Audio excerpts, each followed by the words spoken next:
지혁아, 나 오늘 우리 집에서 귀신을 봤어. 살아있는 귀신 말이야. 박성재가 카페 문을 발로 차듯 열고 들어왔을 때 이지혁은 정말로 그런 얼굴을 봤습니다. 사람 얼굴에서 피가 저렇게까지 빠질 수 있구나 싶은 새하얗게 질린 얼굴이었는데요. 성재는 제대로 문도 닫지 못하고 비틀거리다가 이지혁이 앉아있던 테이블 앞 의자에 그대로 털썩 주저앉아 버렸습니다. 손에 들고 있던 휴대폰은 탁 소리를 내며 테이블 위를 굴렀고요. 야, 너 술 먹었냐? 대낮부터 왜 이래? 농담 반 걱정 반으로 던진 말이었는데 바로 다음 순간 이지혁은 농담할 타이밍이 아니라는 걸 깨달았습니다. 성재 손이 이상할 정도로 심하게 떨리고 있었거든요. 컵을 쥐고 있지도 않은데 마치 누가 뒤에서 계속 흔드는 것처럼. 성재야, 무슨 일인데? 숨부터 좀 고르고 천천히 말해봐. 이지혁이 다급하게 물을 건네며 어깨를 잡자 성재는 고개를 아주 천천히 들었습니다. 초점 없는 눈이 허공을 헤매다가 겨우 이지혁 얼굴에 닿았는데요. 입술이 파르르 떨리더니 쇳가루 씹은 것 같은 목소리가 튀어나왔습니다. 지혁아, 지은호 친모가 누군지 내가 오늘 알았거든. 그 한마디에 이지혁 손에 들린 컵이 살짝 흔들렸습니다. 그동안 둘이 같이 파고들었던 이야기였으니까요. 지은호에게 평생 상처를 남긴 그 엄마라는 사람. 어디 있는지 살아는 있는지 도대체 무슨 사람이었는지. 찾았어? 누구야? 그 여자가 내 집에 있었어. 우리 집 식탁, 우리 집 거실에. 25년 동안. 무슨 소리야 그게. 바로 우리 엄마. 아니, 우리 새엄마 고성이었어. 순간 카페 안 소리가 몽땅 꺼진 것처럼 느껴졌습니다. 음악도, 옆 테이블에서 떠들던 수다 소리도, 커피 머신 돌아가는 소리도 모조리. 남은 건 자기 심장 쿵쾅거리는 소리뿐이었고요. 다시 말해봐. 지혁아, 지은호 친엄마라고 했던 그 여자 있지. 그 여자가 지금까지 우릴 휘어잡고 살던 그 사람 고성이야. 내가 어머니라고 부르던 사람. 은호를 버리고 우진이를 데려다가 내 동생 만들고 이제 와서는 지은호강까지 뺏어 가려던 그 악마 같은 인간이. 박성재 목소리가 마지막에 가서 거의 비명처럼 튀어 올라갔습니다. 이지혁 손에서 컵이 미끄러지며 테이블 위로 쏟아졌는데요. 뜨거운 커피가 흘러나와 손등을 데웠지만 둘 다 아무 느낌이 나지 않았습니다. 머릿속이 너무 뜨겁고 차갑게 뒤섞여 있어서. 확실해? 너 지금 제정신으로 하는 말 맞지? 응. 내가 직접 확인했어. 우진이가 다 말해줬거든. 그날 밤 둘은 거의 말을 섞지 않은 채 병원으로 향했습니다.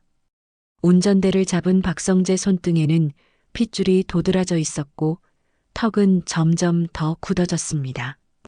빨간 신호에 서 있을 때마다 브레이크를 밟고 있는 발끝이 미세하게 떨리고 있었고요. 조수석에 앉은 이지혁은 차창 밖으로 스쳐가는 불빛만 멍하게 바라보고 있었습니다. 머릿속에서는 같은 문장이 몇 번이고 반복됐는데요. 은호 친엄마가 고성이라고. 너무나 싫어했던 사람, 지은호를 사람 취급도 하지 않던 그 여자가 정작 버린 아이의 엄마였다니.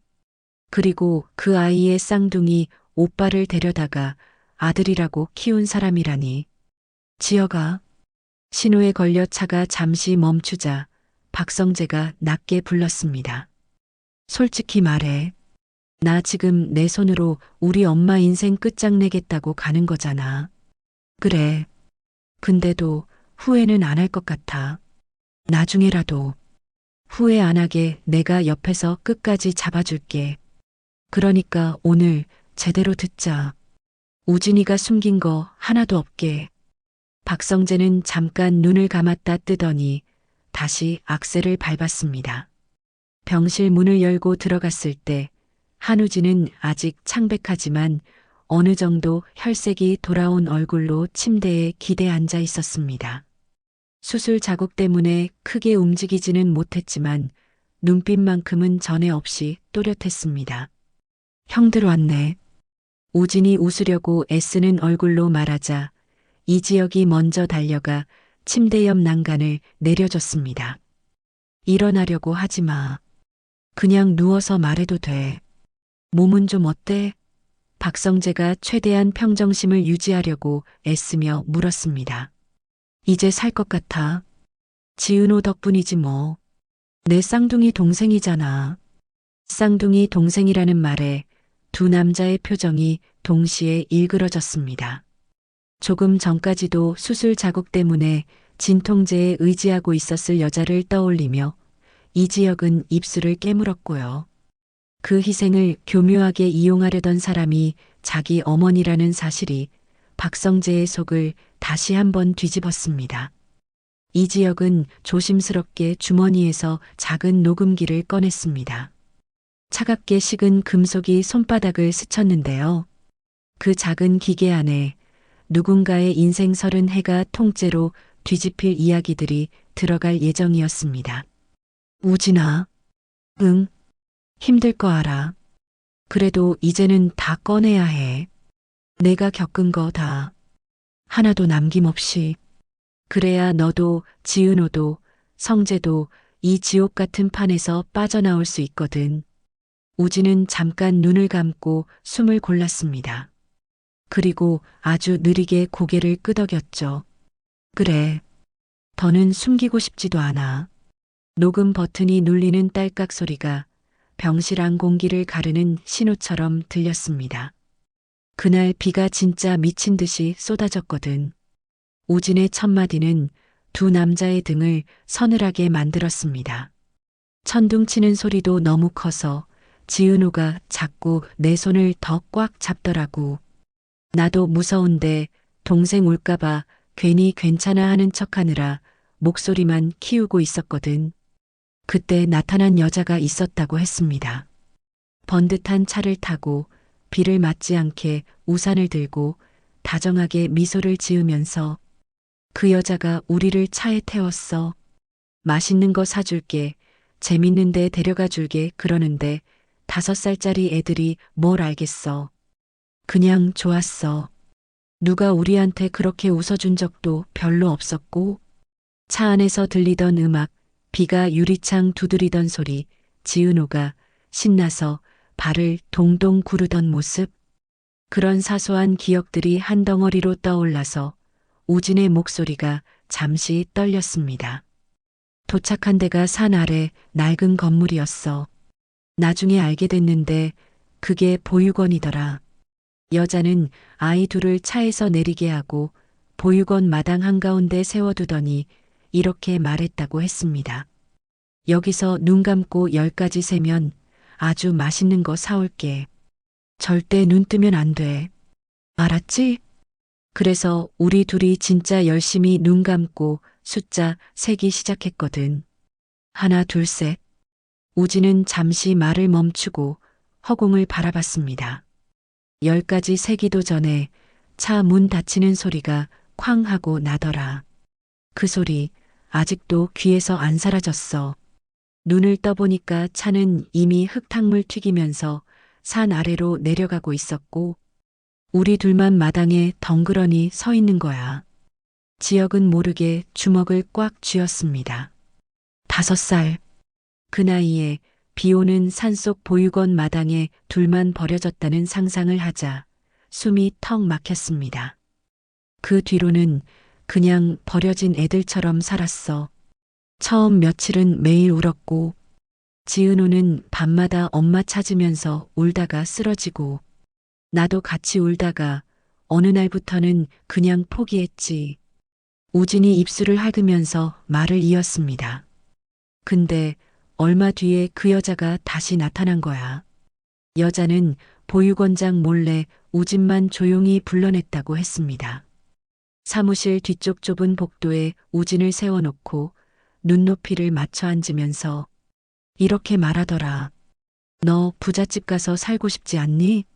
맛있는 거 마음껏 먹고 장난감도 실컷 가지고 멋있는 옷도 입고 너한테 동생은 없었던 거야. 알겠지? 그 말을 전하는데 우진의 눈가가 붉어졌습니다. 그때는 그냥 좋았어. 나도 드라마처럼 부잣집에 입양 가는 건가 보다 그렇게 생각했거든. 근데 뒤늦게 알았지. 그 여자가 노린 건 나도 아니고 나를 통해 받게 될 돈이었단 걸. 야, 그게 사람이 할 짓이냐? 박성재가 갑자기 벌떡 일어나며 의자를 뒤로 밀어냈습니다. 의자 다리가 바닥을 긁는 날카로운 소리가 병실을 가르며 울렸고요. 자기 배 아파 낳은 애들을 아니, 잠깐만. 화가 치솟던 그의 눈빛이 어느 순간 이상한 방향으로 번쩍였습니다. 우진아, 너 지금 계속 그 여자라고만 하지 한 번도 엄마라고 안 부른다. 이지혁도 그제야 뭔가 이상하다는 걸 깨달았습니다. 5살짜리가 자기를 낳은 엄마를 그렇게까지 그 여자라고만 부를까? 그래서 그때 넌 그 여자를 뭐라고 불렀는데? 한참을 침묵하던 우진이 마침내 고개를 들었습니다. 형, 그때 우리 그 사람 보고 엄마라고 안 했어. 그럼 고모라고 불렀어. 우린 그 여자를 고모라고 불렀었어. 병실 안 공기가 얼어붙는데 몇 초도 걸리지 않았습니다. 이지혁도 박성재도 숨을 멈춘 채 우진을 바라봤고요. 고모, 엄마가 아니라 아빠 쪽 친척. 우진은 떨리는 목소리로 덧붙였습니다. 우리 친엄마는 아빠가 사고 나기 전에 이미 먼저 돌아가셨대. 나중에 친척들 통해 들었어. 그 여자는 아빠 여동생이었고 아빠 죽고 나서 우리 두 쌍둥이가 받을 보험금이랑 유산이 자기 눈에는 그냥 돈으로 보였던 거지. 우진이 턱을 떨어뜨리며 씁쓸하게 웃었습니다. 그래서 우릴 데리고 도망쳤다가 돈 다 자기 앞으로 돌리고 나니까 애들이 짐이 된 거야. 그래서 보육원에 갖다 버린 거고 나중에 박진석 회장이랑 결혼하려고 하니까 마침 아들이 필요했겠지.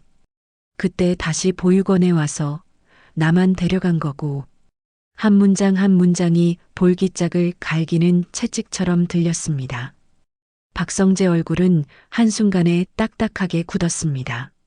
그러니까 지금까지 내 어머니라고 알고 살았던 사람은 우리 집 가짜 사모님은 사실 아버지 여동생이 아니라 너희 아빠 여동생 그러니까 내 고모라는 거네? 응. 그리고 내 쌍둥이 동생을 버리고 나만 돈벌이용 아들로 데려간 사람. 지은호 인생을 통째로 짓밟아 놓고 내 옆에서 엄마인 척 연기하던 사람. 우진이 고개를 숙이자 눈물이 하얀 시트에 똑 떨어졌습니다.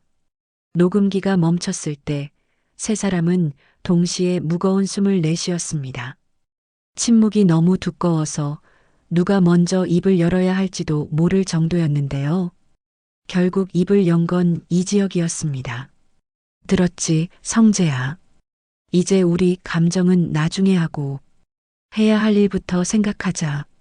박성재는 두 눈을 감고 잠깐 고개를 젖혔다가 다시 우진을 봤습니다. 우진아, 너 우리 아빠한테 미안하지? 우진이 움찔했습니다. 아버지, 민폐 끼친 것 같아서요. 맞아. 근데 더 미안해야 할 사람은 우리 둘이 아니더라. 성재가 이지혁을 한번 쳐다보더니 씁쓸하게 웃었습니다. 지은호, 그의 인생을 우리가 너무 모른 척하고 살았어. 적어도 나는. 이지혁은 아무 말도 하지 못했습니다. 그 말이 너무 정곡이었기에 변명조차 떠오르지 않았거든요. 그러니까 이렇게 하자. 이지혁이 녹음기를 손가락으로 2번 두드리며 말했습니다. 첫 번째, 지금 방금 녹음한 이 이야기 하나도 안 잘라먹고 가져간다. 두 번째, 보육원 쪽에서 증거를 찾아야 한다. 그때 그 원장님이나 기록 같은 거. 세 번째는 내가 맡을게. 박성재가 나섰습니다. 우리 집 식탁에서 우리 아버지 앞에서 고성이가 직접 답하게 만들 거야. 누구 앞에서 무너지는 게 제일 치욕적인지 그 여자는 잘 아니까. 며칠 뒤 도심 외곽의 새희망 보육원 원장실. 간단한 차 향기가 퍼지는 방 안에서 40대 중반쯤 되어 보이는 여자가 손가락을 깍지 낀 채 앉아 있었습니다. 그녀의 이름은 이지연, 25년 전 그 보육원을 운영하던 원장의 딸이었는데요. 찾아와줘서 고맙습니다. 이지혁 씨, 제가 더 감사하죠, 원장님. 이렇게 시간 내주셔서. 이지혁은 정중하게 허리를 숙였습니다. 맞은편 박성재는 말없이 사진 한 장을 꺼내 테이블 위에 올렸습니다. 최신 핸드폰으로 찍힌 고급 정장을 입은 중년 여자의 사진이었습니다. 이 사람 기억나세요? 이지연 원장은 사진을 보는 순간 얼굴빛이 확 변했습니다. 입술이 굳게 다물리더니 눈동자가 미세하게 떨렸습니다. 잊을 수가 없죠. 비 오는 날 젖은 구두 소리 내면서 보육원 마당까지 들어와서는 애들을 마치 짐 내려놓듯 놓고 갔던 여자. 그녀는 잠시 눈을 감았다 떴습니다. 그날 밤 어머니가 저한테 그러시더라고요. 지연아, 저 여자는 하늘이 벌 줄 거다. 사람 탈을 쓴 게 아니야. 라고요. 이지연 원장은 서랍 깊숙한 곳에서 오래된 작은 금고를 꺼냈습니다. 비밀번호를 누르고 열자 불에 그을린 서류 조각이 들어 있었습니다. 화재가 났을 때 대부분 기록은 다 탔는데 이 종이만은 기적처럼 남았어요. 아동 임시 보호 서약서. 날짜는 25년 전, 이름은. 그녀 손끝에 잡혀 나온 종이 하단에는 흐릿하지만 선명하게 남아있는 서명이 있었습니다. 고성이. 맞죠? 박성재가 종이를 들여다보며 이를 악물었습니다. 필체는 지금도 변함없는 그 특유의 삐져나가는 희자까지 똑같았습니다. 이게 결정적인 증거가 되겠네요. 이지혁이 조용히 말하자 이 원장이 고개를 끄덕였습니다. 저도 이 날만을 기다렸어요. 어머니는 돌아가시기 전까지 그 쌍둥이들 이야기만 나오면 밤마다 울면서 내가 그 아이들을 지켜주지 못했다고 자책하셨거든요. 저는 언젠가 반드시 그 여자를 사람들 앞에 세워야겠다고 마음먹었어요. 이 원장의 눈빛에는 오랜 한이 서려 있었습니다. 도와주실 수 있겠습니까? 이지혁이 낮게 물었습니다. 도와주는 게 아니라 제 일을 하는 겁니다. 그녀는 단호하게 답했습니다. 저 여자 더 이상 남의 인생 밟고 사는 꼴은 못 보겠어요. 모든 퍼즐이 맞춰진 뒤 마지막으로 합류한 사람은 이수빈이었습니다. 이지혁의 여동생이자 구독자 100만 명을 보유한 대형 인플루언서, 무엇보다 악인 저격 콘텐츠로 유명한 유튜버였죠. 오빠, 이건 말이야. 설명을 다 듣고 난 이수빈이 한 손으로 머리를 감싸쥐었습니다. 그냥 조회수 정도가 아니라 사회적으로 꼭 까야 되는 사건이야. 나 이런 거 너무 좋아하니 너무 중요하다고 생각해. 박성재가 피식 웃었습니다. 그래서 도와줄 거야? 도와달라고? 미쳤어? 난 지금 이 판의 메인 카메라야. 수빈은 이미 노트북을 열어 새 썸네일 시안을 그리고 있었습니다. 타이틀은 재벌가 사모님의 진짜 얼굴 정도로 가고 썸네일 문구는 버린 아이, 빼앗은 간어때. 너무 수위세나? 좋네. 이지혁이 어이없다는 듯 웃으면서도 속으로는 조금 안도했습니다. 이 혼란스러운 싸움판에 이렇게 가벼운 농담 섞인 말투로 끼어들어 줄 사람이 필요했거든요. 그러니까 날짜는 우리 그룹사회 공원 행사랑 맞춰서 박성재가 준비해 온 계획을 설명하기 시작했습니다. 새희망 보육원 사회공원 행사, S그룹 이미지 제고를 위한 봉사활동, 그리고 그 중심에 아이들을 사랑하는 따뜻한 사모님이라는 타이틀로 고성이를 세우는 것. 카메라는 전부 라이브. 현장 음성도 다 밖에 세팅할게. 사운드 잡는 건 내가 제일 잘하잖아. 이수빈은 이미 머릿속으로 수십만 명이 동시에 몰려드는 채팅창을 그려보고 있었습니다. 그 여자가 아이들 앞에서 가식 떨다가 자기 과거랑 딱 마주치는 순간 그 표정 절대 놓치지 않을 거야. 행사 당일 새희망 보육원 앞에는 아침부터 취재 차량과 인파가 몰려들었습니다. S그룹 사모님, 노블레스 오블리주 실천이라는 문구가 적힌 현수막이 바람에 펄럭이고 있었고요. 검은색 최고급 세단이 천천히 들어오자 플래시가 번쩍였습니다. 차 문이 열리고 흰색 블라우스에 베이지색 조끼를 걸친 고성이가 내려섰습니다. 평소 화려한 보석 대신 오늘은 일부러 수수한 진주 귀걸이만 하나 달고 나왔는데요. 고개를 살짝 숙이며 기자들을 향해 웃는 모습은 겉보기엔 그야말로 품격 있는 사모님 그 자체였습니다. 하지만 가까이에서 본 박성재는 그 미소 뒤에 감춰진 딱딱한 턱과 경직된 눈매를 놓치지 않았습니다. 이 동네 공기, 이 흙냄새가 그 여자에게는 악몽 같은 과거를 떠올리게 만들 거라는 걸 알고 있었으니까요. 사모님, 여기 좀 봐주세요. 오늘 아이들을 위해 준비하신 특별한 선물이 있나요? 기자들의 질문이 쏟아지자 고성이는 완벽하게 훈련된 듯한 목소리로 답했습니다. 아이들은 우리의 미래니까요. 작은 선물이지만 아이들이 꿈을 잃지 않았으면 좋겠습니다. 그 말이 끝나는 순간 멀찍이 서 있던 박성재 입꼬리가 아주 약간 비틀렸습니다. 버린 건 누구고 꿈을 짓밟은 건 또 누구인데. 한편 보육원 안쪽에서는 이수빈의 라이브 방송이 이미 시작되고 있었습니다. 여러분 안녕하세요. 수빈 채널의 수빈입니다. 오늘은 S그룹 사모님의 따뜻한 봉사 현장을 보여드리려고 나왔는데요.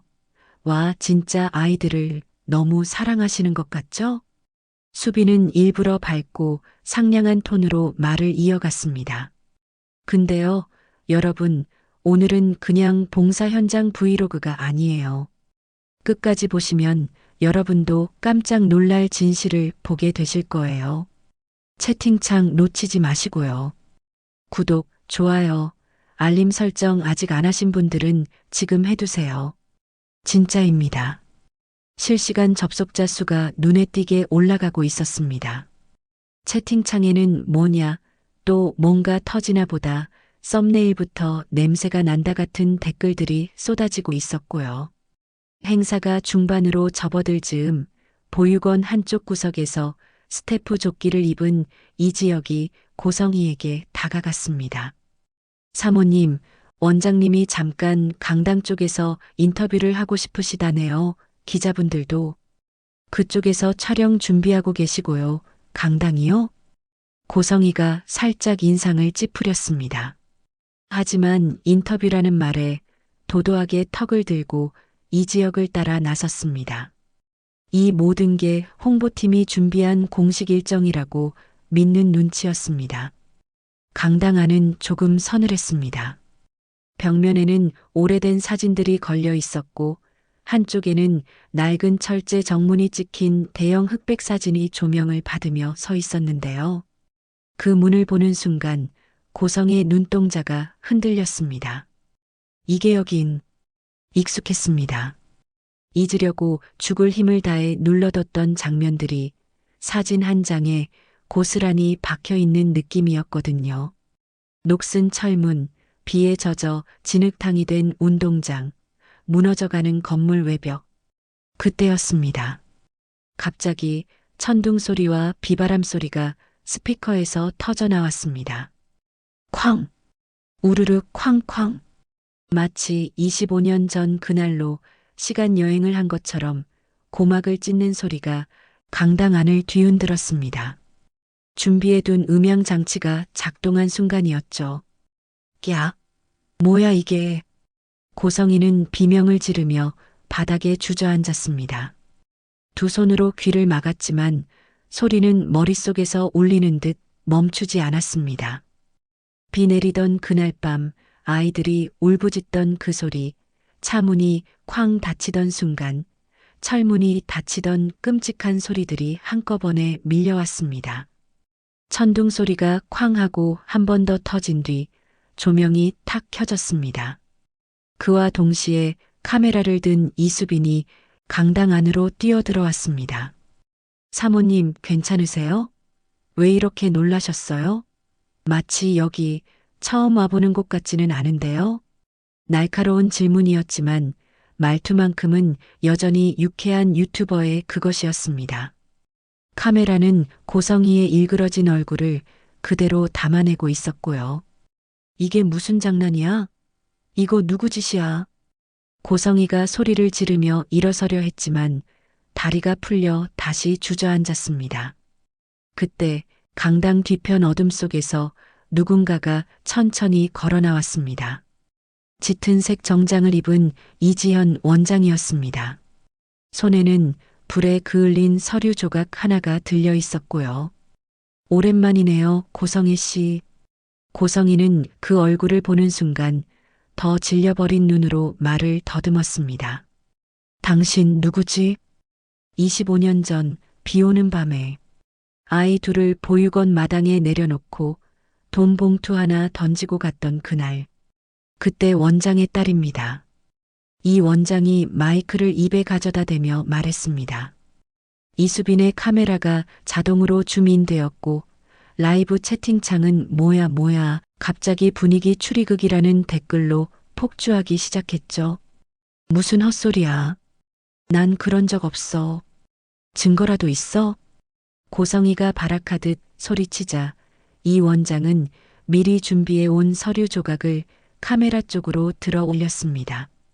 증거요? 여기요. 아동 임시 보호 서약서.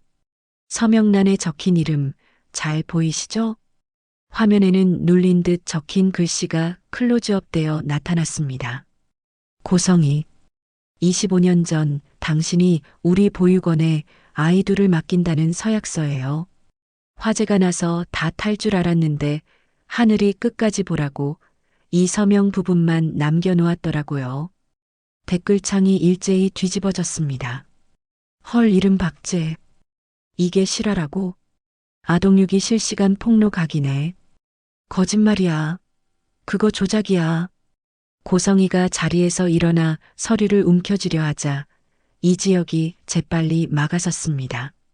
그 순간 강당 입구 쪽에서 또 다른 목소리가 울렸습니다. 조작인지 아닌지는 제가 증명할 수 있습니다. 이번에는 박성재였습니다. 그는 차분한 얼굴로 서류 봉투 하나를 들고 있었고 카메라 쪽으로 걸어 나왔습니다. 저는 S그룹 박성재 본부장입니다. 그리고 이 사람은 지금까지 제 어머니라고 불러온 사람이죠. 고성희가 그제야 성재 얼굴을 똑바로 쳐다봤습니다. 믿기지 않는다는 표정으로. 성재야, 너 여기서 뭐 하는 거야? 당장 이 사람들. 검사 결과입니다, 어머니. 성재가 그녀 말을 자르며 봉투 속 서류를 꺼냈습니다. 제 아버지 박진석 회장님, 그리고 제 의붓동생 한우진, 그리고 고성애 씨, 세 사람 DNA를 비교한 결과예요. 성재는 일부러 어머니라는 표현 대신 이름을 또박또박 불렀습니다. 결과는 불일치. 우진이는 당신의 친아들이 아닙니다. 25년 전 교통사고로 돌아가신 당신 오빠의 아들이죠. 그리고 쌍둥이 여동생 지은호 역시 당신 자식이 아닙니다. 당신은 그저 오빠 남긴 유산이 탐나서 조카 둘을 데리고 도망친 고모일 뿐이에요. 라이브 채팅창이 폭발했습니다. 친엄마도 아니었어? 고모가 조카를 보육원에 버렸다고? 이건 드라마도 이 정도는 아니겠다. 이지연 원장이 거침없이 말을 이어갔습니다. 맞아요. 그날 밤 당신 차를 쫓아오던 애들이 뭐라고 울부짖었는지 기억나요? 엄마가 아니라 고모였어요. 고모, 우리 집에 보내줘라고요. 세상에 어느 고모가 조카들을 보육원 마당에 던져넣고 도망가나요? 고성이는 바닥에 주저앉아 머리를 감싸쥐었습니다. 아니야, 다 모함이야. 날 음해하려고 성재야. 너도 알잖아. 내가 너 어떻게 키웠는데. 내 엄마 대신 내가. 그만해요. 박성재 목소리가 낮게 그러나 단단하게 떨어졌습니다. 나 이제 어머니라는 말 쉽게 안 쓸 거예요. 적어도 당신한테는. 그 순간 강당 바깥에서 사이렌 소리가 가까워지고 있었습니다. 이미 경찰에게 모든 자료가 전달된 상태였고 라이브 방송은 그 증거를 전 국민에게 생중계하고 있는 중이었으니까요. 잠시 뒤 경찰 몇 명이 강당 문을 열고 들어왔습니다. 고성애 씨, 아동유기 및 유괴, 사기, 횡령 혐의로 긴급 체포합니다. 수갑이 찰칵 소리를 내며 채워졌습니다. 고성이는 마지막 발악이라도 하듯 박성재 쪽으로 몸을 틀었습니다. 성재야, 엄마 좀 살려줘. 이거 다 오해야. 내가 널 어떻게 키웠는데. 그래서 그 대가로 애들 인생을 이렇게 망가뜨려도 된다고 생각했어요?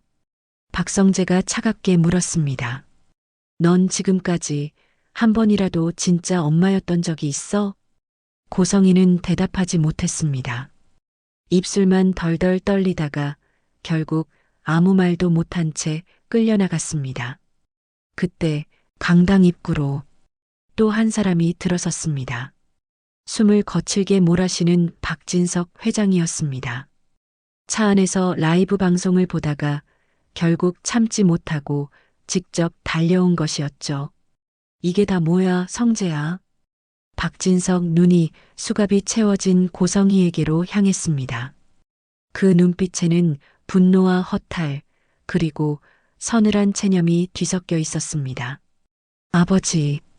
박성재가 잠시 망설이다가 곧 굳은 표정으로 아버지를 바라봤습니다. 다시 보기 싫으시다고 하셨잖아요. 누구든 우리 가족을 이런 식으로 이용하는 사람은. 잠시 정적이 흘렀습니다. 그동안의 세월이 고스란히 스쳐가는 듯한 무거운 침묵이었는데요. 결국 박진석이 한마디 내뱉었습니다. 당신은 내 인생 최악의 선택이었어. 그 말은 그 어떤 욕설보다 잔인한 선고였습니다. 고성이는 믿을 수 없다는 표정으로 박진석을 쳐다봤지만 회장은 한 번도 눈을 돌리지 않았습니다.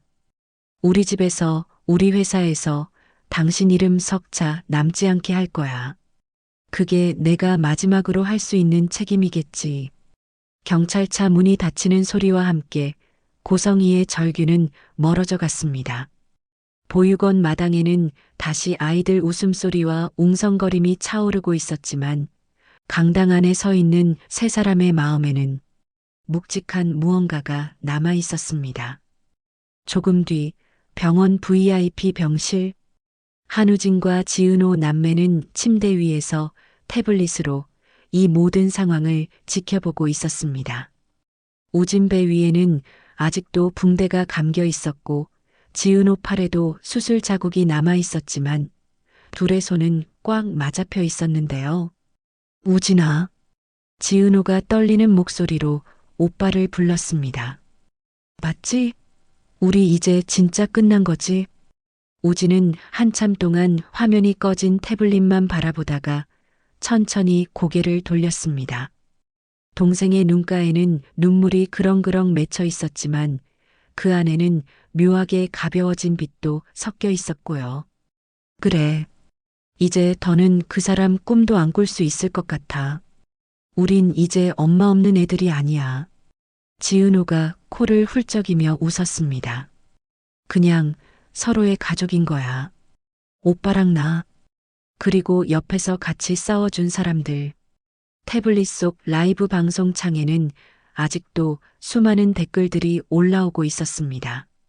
저 애들 진짜 잘 살았으면 좋겠다. 쌍둥이 남매 응원합니다. 끝까지 싸운 친구들도 대단하네. 우진은 화면을 꺼버리고 지은호 손을 더 꽉 잡았습니다. 은호야. 응?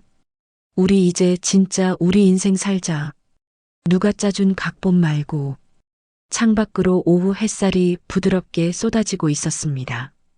그 빛이 남매의 맞잡은 손 위에, 그리고 병실 문 바깥 복도에서 걸어오고 있을 이지혁과 박성재의 그림자 위에 길게 내려앉았습니다. 길고 길었던 악몽 같은 시간이 끝나고 비로소 화려한 날들이라는 말이 허황된 농담이 아니라 조금은 현실이 될지도 모른다는 생각이 드는 순간이었는데요. 앞으로 어떤 파도가 또 밀려올지 아무도 모르지만 적어도 이제는 도망치지 않고 같이 맞설 수 있는 사람들이 생겼다는 사실이 이들에게는 가장 큰 시작이었습니다.